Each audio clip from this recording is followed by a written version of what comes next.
Hello बच्चों, कैसे हैं आप सभी। मैं अभिषेक महाक स्वागत करता हूं आप सभी का आपके अपने यूट्यूब चैनल स्पेक्ट विजन पे। तो जैसा कि आप सभी को पता है कि एनएसपी के लिए अप्लाई करने का अब बहुत कम समय शेष रह गया है। आप में से जो बच्चे अभी तक अप्लाई नहीं किए हैं, जल्दी से अप्लाई कर लीजिए। 20 दिन से भी कम समय बचा हुआ है, इसके बाद आप एनएसपी के लिए अप्लाई नहीं कर पाइएगा। और अगर आप 25-26 सेशन में चाहते हैं कि आपकी जो शिक्षा है वो सरकार के द्वारा सहयोग दिया जाए उसमें, तो आपको ये स्कॉलरशिप अप्लाई करना ही पड़ेगा। लेकिन अभी लास्ट वीडियो मैंने एनएसपी पे बनाया था, उसमें करीबन 1200 कमेंट आए। 1200 कमेंट में मैंने एक चीज नोटिस किया कि बहुत से ऐसे बच्चे जो है वो कुछ विषयों को लेकर के कंफ्यूज हैं। जैसे कि सर, इनकम सर्टिफिकेट किसका देना है, फादर का देना है या खुद का देना है। सर, बैंक प्रोसेस कैसे करेगा, पैसा डायरेक्ट बैंक में आएगा या नहीं। उसके बाद दूसरा सवाल इसमें से उठ करके आया कि सर लास्ट डेट कब है, लास्ट डेट पे भी सवाल है। तीसरा सवाल कि सर इस स्कॉलरशिप के एलिजिबल कौन है। चौथा सवाल कि सर मुझे इस वर्ष ऑलरेडी एक स्कॉलरशिप मिल गया है, तो क्या मैं इसके लिए एलिजिबल हूं। ऐसे ही बहुत से सवाल हमारे बच्चों के मन में है और स्पेक्ट विजन का यह लक्ष्य है कि जब तक आपको पूरी तरीके से संतुष्ट ना कर दे तब तक जो है हम सूचना देना किसी भी एक विषय पर बंद नहीं करते। बच्चों चलिए स्टार्ट करते हैं आज के इस वीडियो को। और आज के इस वीडियो में हम बात करेंगे एनएसपी से जुड़ी महत्वपूर्ण उन सवालों के बारे में जो आपके मन में उठ रहे हैं। और मैं दावे के साथ कहता हूं इस वीडियो को ध्यान से देखिएगा, क्योंकि इससे पहले ये सारी इंफॉर्मेशन हमने दे दी है, लेकिन आप लोग वीडियो को स्किप करके देखते हो, जिसमें आप सभी का जो मेन जो मैंने आपको इंफॉर्मेशन डिलीवर किया है वो भी साथ में स्किप हो जाता है। क्योंकि ये एनएसपी पे मैं लास्ट वीडियो बना रहा हूं, इसके बाद फिर वीडियो जो है हम एनएसपी पे इस वर्ष के लिए 25-26 सेशन के लिए नहीं लेकर के आएंगे, क्योंकि सारा इंपॉर्टेंट जो रूल रेगुलेशन था हमने बता दिया है। तो यह वीडियो बहुत ज्यादा इंपॉर्टेंट होने वाला है। आज के इस वीडियो में हम बात करेंगे इन सारे टॉपिक्स पे, लेकिन उससे पहले जो कि आपके मन में सबसे बड़ा कंफ्यूजन चल रहा है कि इसका लास्ट डेट क्या है, उस पर हम चर्चा कर लेते हैं। बच्चों मैं आपको सबसे पहले बता दूं कि स्कॉलरशिप का 25-26 सेशन के लिए, यानी कि 2025 और 2026 सेशन के लिए ये स्कॉलरशिप रहने वाला है। इसका जो लास्ट डेट है ये आपका 31 अक्टूबर रहने वाला है। इसके बाद आप इसमें अप्लाई नहीं कर सकते हैं। फिर अगले साल जब स्कॉलरशिप आएगा 26-27 सेशन के लिए तो आप अप्लाई करोगे। चलो ये चीज तो आप सभी को क्लियर हो गई।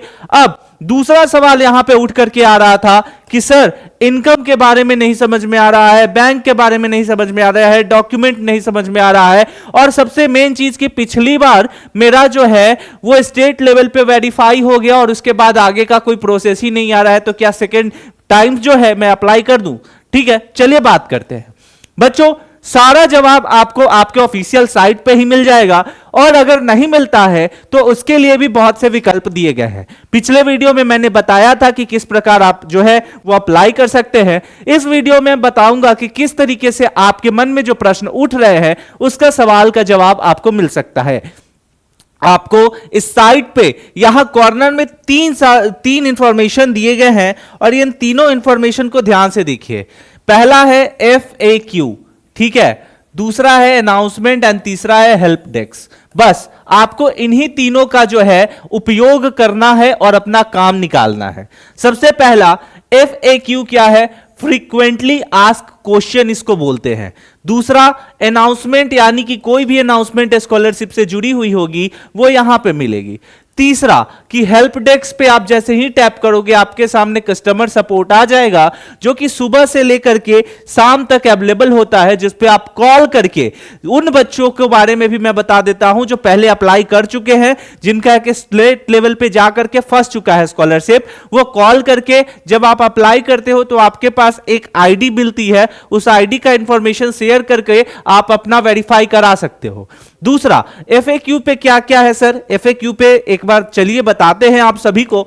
जैसे ही आप इस पे टैप करोगे यहां पे 3 ऑप्शन मिलेगा। ऑफिसर के बारे में आप जानना चाहते हैं, इंस्टीट्यूट के बारे में जानना चाहते हैं, या फिर आप स्टूडेंट के बारे में जानना चाहते हैं, यहां पे आप तीनों लेवल के बारे में जान सकते हैं। सबसे पहले स्टूडेंट पे टैप करेंगे, तो स्टूडेंट पे जैसे ही टैप करोगे बच्चों, आपके सामने यहां पे फ्रीक्वेंटली आस्क्ड क्वेश्चन जो है ये 4 प्रकार के मिल जाएंगे।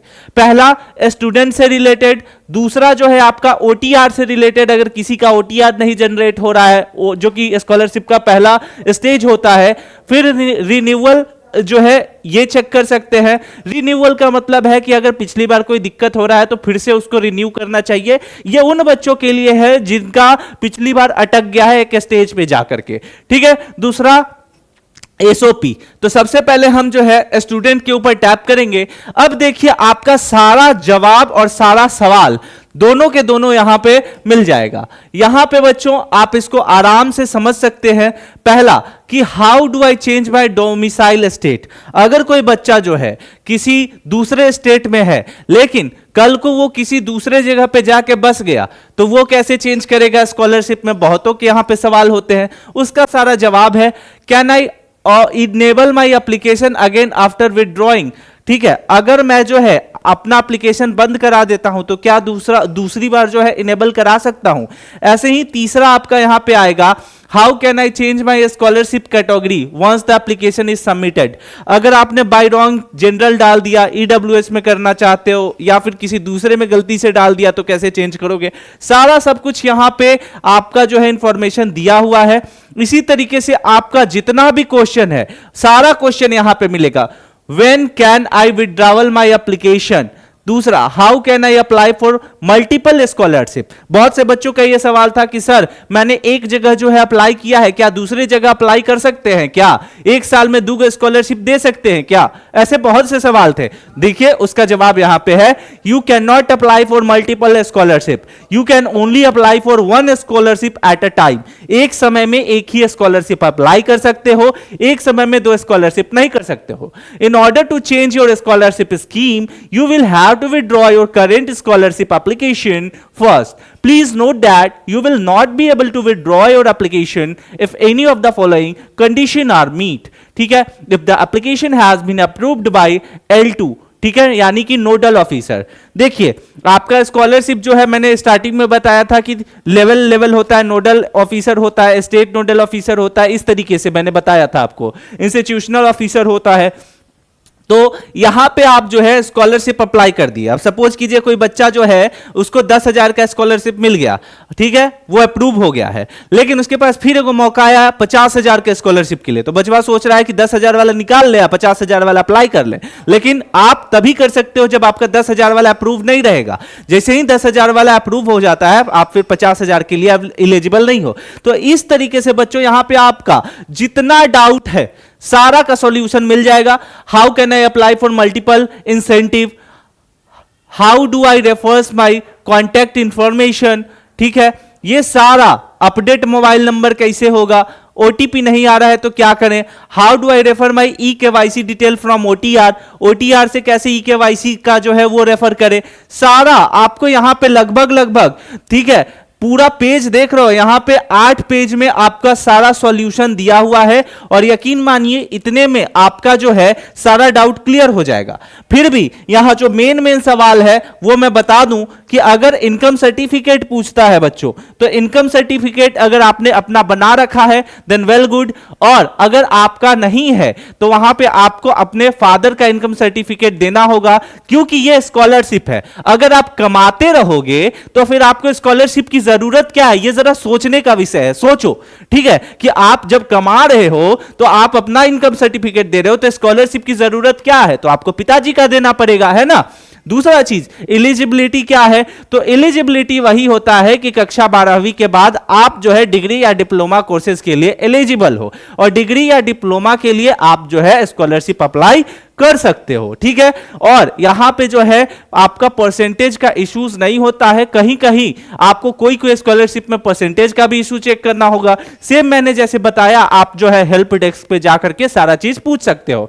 बोनाफाइड सर्टिफिकेट एक प्रकार का सर्टिफिकेट होता है कि आप जिस संस्थान में पढ़ रहे हैं वहां से आपने जुड़ी हुई सारी जो इंफॉर्मेशन इस पोर्टल पे दी है स्कॉलरशिप के लिए वो सही है, सत्यापित है, ठीक है। और बैंक का रहा बात, तो बैंक का सारा इंफॉर्मेशन आप सही तरीके से भरोगे जब स्कॉलरशिप अप्लाई करोगे, ताकि जो पैसा है आपके खाते में क्रेडिट हो। और बहुत से सवाल ये भी आते हैं कि सर स्कॉलरशिप लौटाना पड़ता है क्या? तो जरा सुनिए कि स्कॉलरशिप लौटाना नहीं पड़ता है, जो लोन होता है स्टडी के लिए वो लौटाना पड़ता है। तो स्कॉलरशिप और लोन में अंतर है। आई होप कि सारा इंफॉर्मेशन आप सभी को मिल गया होगा और इंफॉर्मेशन यूजफुल लगा होगा, तो जल्दी से इस व्हाट्सएप को ज्वाइन कर लीजिए, क्योंकि बेनिफिट क्या है कि ऐसा ही इंफॉर्मेशन अभी बहुत सारे स्कॉलरशिप आने वाले हैं और सारे स्कॉलरशिप का इंफॉर्मेशन आपको इस व्हाट्सएप पे मिल जाएगा, हमारे चैनल स्पेक्ट विजन पे मिल जाएगा।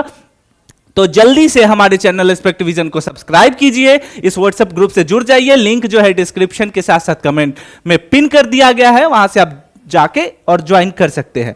आई होप कि ये इंफॉर्मेशन जो है बच्चों आप सभी के लिए बहुत ज्यादा यूजफुल होगा। मिलते हैं अगले वीडियो में, तब तक के लिए स्टे सेफ, टेक केयर, जय हिंद।